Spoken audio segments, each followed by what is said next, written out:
Walk with me while I show you what's happening in the garden this week. Let's start with the raised bed bucket garden. It's super windy out here, so my mic is working overtime. My bucket and raised bed garden, some things are flourishing and some things are struggling. The parsley has set flowers, it is bolting and is about to go to seed completely. The cilantro is doing all right, but I gotta fill this bed in.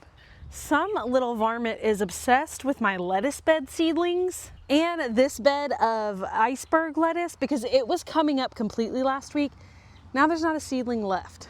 But the heroes in this lettuce bed are the curled cress coming in, so I'll have to thin that out. Got some endive. Now this looks like a Swiss chard from last year when I planted. Got some green leaf coming up, a little bit of mizuna, another random little Swiss chard, I think. But yeah, so this one, it's coming, but man, I'm gonna reseed over there because that thing is eating everything. I've got to plant these beds out. I have yet to do that. And then I realized I left my entire garden map outside the other night and it rained all over it. That's why I like to do these videos, so now I can just go back and watch what I don't know what's planted. A little spicy salad mix is coming along nicely. Got some tomato starts here hardening off. They're kind of like hidden in this bucket so the wind doesn't destroy them. Arugula is looking good. The bees in these white hive was going insane on Saturday. I don't know what was going on, but I rushed out here in my headgear and opened up that hive. It is doing so good. It's got baby bees hatching out. I don't know, baby brood, I think that's what they're called, hatching out. I didn't see the queen yet, but that hive is so active. What I realized, I'll insert a clip here of what was happening. What I realized though after the fact is they're doing their introduction flight. So like the hive is growing and all the new bees were going out and trying to figure out where their home is. So I'm gonna keep an eye on that hive because I bet in a week or so they're gonna split. This is a new hive I got in from Maybe Hive. I did bait it, so we'll see if anything takes to it. And then this hive still has bees in it. It's coming along. It's a much smaller hive, but I did find a queen. Everything looks healthy in it. So far 2 hives. Hopefully we'll have more. Pawpaw trees haven't made much progress. I honestly think the star of the show is this little bed that I told you the soil is terrible in, but the radishes are doing great. I did transplant some little romaine that I bought from the store, just stuck it in there. And then I got my little bed of onions here. This week I'm gonna try to get these beds filled and placed, but I did go by and get some plants. I got a bunch of tomatoes and peppers, and then some herbs here, more tomatoes and peppers, and then some flowers hardening off. That's it for the raised bed garden. It's coming along, it's struggling. I don't have a ton of starts in it, so I'm just seeding it. Not a farmer, I am just a gardener who got out of hand with it and has created a small homestead. So I'm gonna show you my fails and my wins. If you like that kind of stuff, you can follow along. And I live in windy Oklahoma, so my hair's always crazy. This garden is in zone 7B now. We used to be 7A. Last year they changed it on us. So my average last frost date used to be April 15th, now it's April 1st. So I'm in the clear, like everything's a go now. Did a ton of work in this small, I call it my small garden. It's not small, it's actually like 1,500-ish square feet. So I've got this massive tree that overshades like this entire garden in the summer. I planted my tomatoes here last year, but I'm expanding all of it. So all I did this weekend was set a ton of posts. And all of these posts will have cattle panels for trellising. It's just the easiest way I found to handle it. All right, so these first 2 rows are my cucumber rows.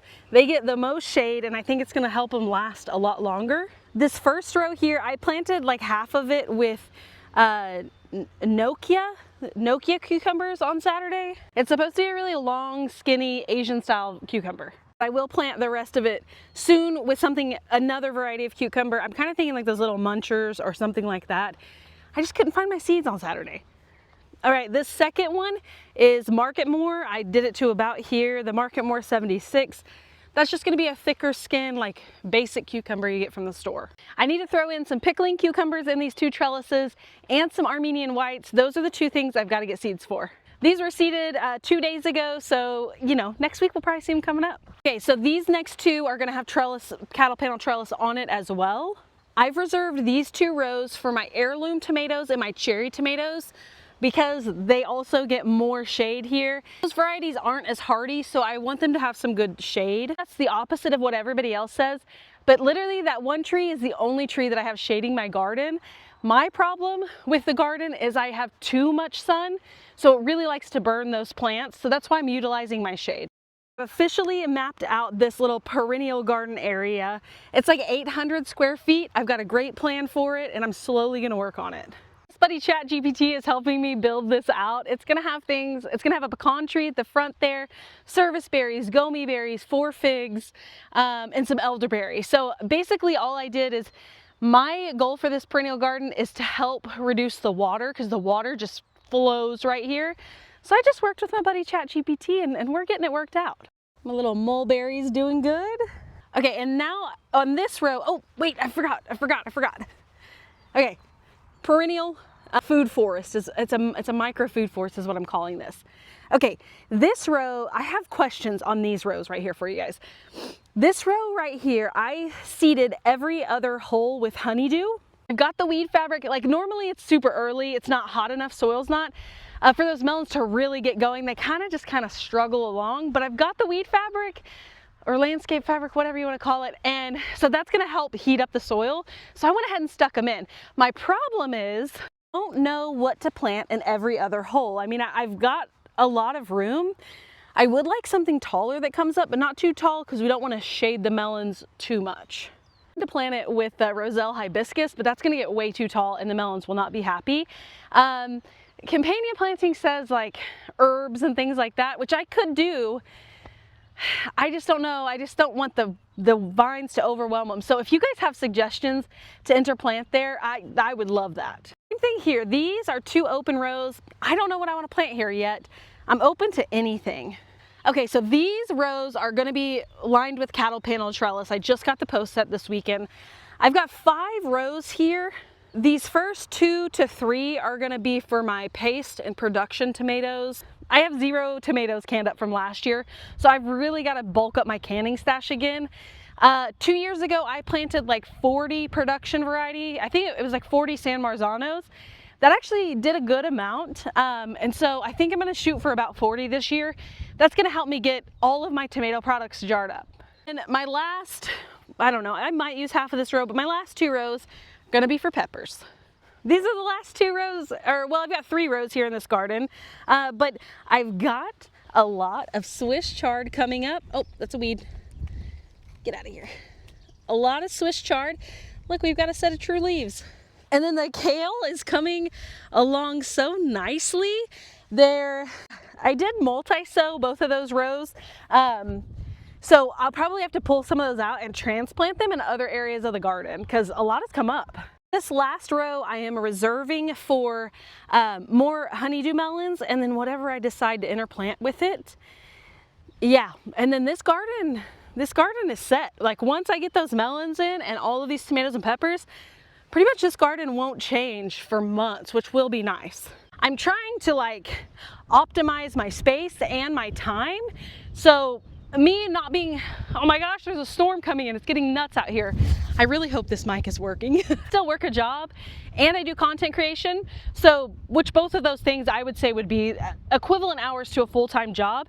And I do this garden. And so my goal is to make sure that like, if I get this garden planted out and set, like I do have to trellis and fertilize and harvest, but I'm not having to do a bunch of turnover in this bed, for the next 4 months probably, which will be really nice. That's kind of my goal. I can just set it, maintain it, and like not have to worry about future production on it. When you're working with massive spaces like this and you're not a full-time farmer that can be out here 8 hours a day, like that's the best way that I found to actually make it work. Now on to the big 5,000 square foot garden. It's still a mess, but we gotta hurry before this storm starts coming down. Okay, this row of heading cabbages is looking really good. I think there's only 3 holes here that didn't do well. Okay, so this row is the kohlrabi.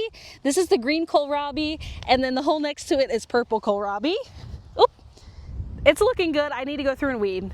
All right, this row right here is another multicolored row. It's got green bok choy and, no, I'm sorry, this is green pak choy, and then it's got purple pak choy. Once again, I need to weed, I just haven't yet. We're getting some size on these next few rows, which is exciting. We're finally getting something going. Napa cabbages here, There's a handful of them, and then I've got these are different size varieties of bok choys. Like this one's ready to be harvested. And same here. All right, it is time to get out here in this spinach row and start harvesting some spinach. Okay, I'm gonna have to go back and look on my video and figure out what this is, this row, because I don't remember, but it looks like another pak choi. Oh, you know what? It is another pak choi row, which is like baby bok choys is all it is. And I did 2 different rows because I had some that were like a 35-day variety and then some that were like a 60-day variety. So some are just larger than others. Anything purple, sign me up. So this is our collard row. Look, we're getting a set of true leaves here. So I'm gonna start hitting these babies with some fertilizer. Next to it is radishes. Those are daikons and they are looking beautiful. All right, now this row is mustard. Look at that little guy. He's the one that's eating all my seedlings. Just Google Lensed it. This is a moth and he's lucky that I like pollinators and I'm not giving him to my chickens. So I'm just gonna yeet him into the pasture. Okay, this is where we left off before we got sidetracked. Mustard's doing great. These are like cluster sown radishes. I'm pretty sure they're just red radishes. I don't remember which variety, but what I'll do is when one starts to get kind of developed, I'll pull it. That way it'll give room for the others. All right, these last 2 rows are green beans. I did get those in. Now this is where I stopped. You can see I stopped weeding it. I made a massive beginner mistake when it comes down to laying this fabric last year. Made sure the fabric was like touching and barely overlapping. Well, in the sun it shrinks and it opened up that giant gap. Gave myself some headache and heartache. I'm gonna weed this and I'm gonna slap another piece of fabric right on top of it and not worry about it this year. So I'm gonna get this done this week and then I'm probably gonna do close to 1,000 square feet right here of green beans. Same thing right here. I did that same thing.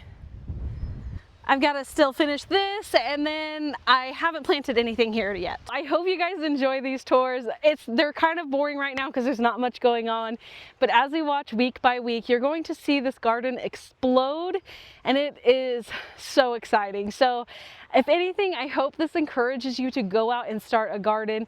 Even if it's 2 pots in your backyard or an herb garden in your windowsill, you can grow food and start with what you have with where you're at. And I'm telling you, it's life-changing. I hope you guys have a great day. Happy gardening. The bees, I covered the bees on the last garden tour, but I did not show you guys the chickens. If you're new here, my chickens ate 10,000 seedlings last year, 10,000. So many seedlings, and I'm still mad at them. Honestly, I still have a grudge. Last year, they got a chicken run. Let them free range a little bit in the winter, but now that there's seedlings in the ground, they're in chicken jail for the foreseeable future. Honestly, probably till next winter.